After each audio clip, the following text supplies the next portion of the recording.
문제가 된 건 이 맞은편 좌석에 발을 올렸던 사진뿐만이 아닙니다. 열정열차 안에서 했던 윤석열 후보의 발언도 논란이 또 되고 있습니다. 어떤 말 때문인지 들어보시죠.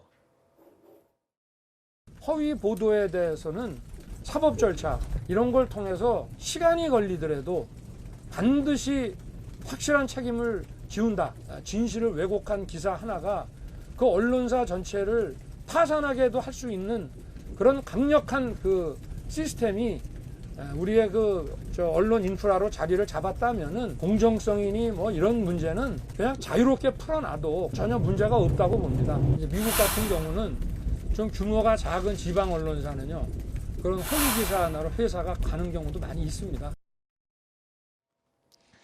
자, 취재진 앞에서 언론사 파산이란 표현을 쓴 윤석열 후보. 이 발언이 논란이 되자 이튿날 윤석열 후보 또 이런 해명을 내놨습니다. 이제 열정열차에서 제가 그렇게 자세히 설명을 했는데 파산 얘기만 기사가 나오니까 참 언론의 자유를 조금이라도 훼손시키려고 하는 시도에 대해서는 강력히 저는 반대한다고 분명히 말씀을 드렸고, 책임을 어떻게 묻느냐 하는 것은 정치 권력이나 행정적으로 돼서는 안 되고 판사의 결정에 따라서만 이루어져야 되고 누구도 여기에 개입해서는 안 된다는 것을 분명히 말씀을 드렸습니다.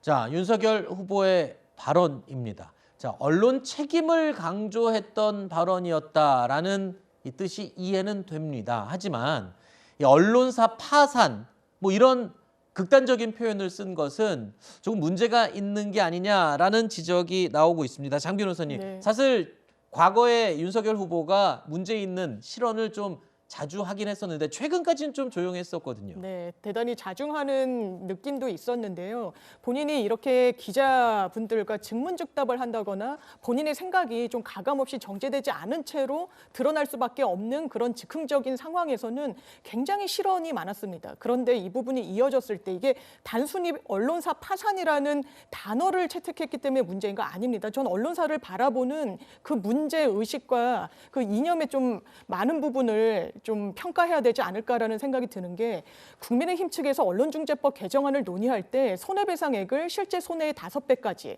다만 그 언론사의 매출액과 연관지어가지고 액수를 책정하자는 부분과 관련해서 굉장히 언론의 재갈을 물리는 취지의 법안이라고 해서 강력하게 규탄하고 반대했었습니다. 그런데 후보가 언론사의 파산까지 이야기하면서 거의 징벌적인 손해배상을 무한대로 물릴 수도 있다는 취지로 이야기를 한 것, 다만 그 다음 날 그런 취지가 아니었고 언론사의 자유를 중요시한다라고 이야기한다면 누가 언론의 자유와 언론의 규제 중에 이 후보가 자유 쪽에 방점을 찍고 있다라고 생각을 하겠습니까? 네. 이 부분도 어떤 각주와 해설이 붙지 않으면 굉장히 오독될 수 있고 왜곡될 수 있는 발언을 후보가 계속 하고 있다. 좀 안타깝다, 이렇게 평가할 수 있겠습니다. 근데 지금 논란이 되고 있는 윤석열 후보의 발언은 기억을 더듬어 보면 민주당이 그동안 강조해왔던 발언 그 내용입니다.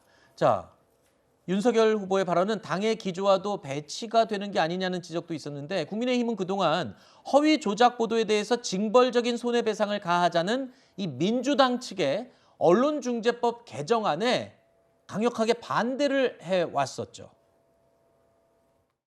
언론 이 보도에 대한 징벌적 배액 손해배상 제도를 도입한 것은 우리 민주주의를 성숙한 민주주의로 한 단계 높이는 희망의 사다리를 놓은 것이다. 언론의 특권을 해체하려는 것일 뿐 언론 본연의 자유를 제약하려는 것이 아닙니다.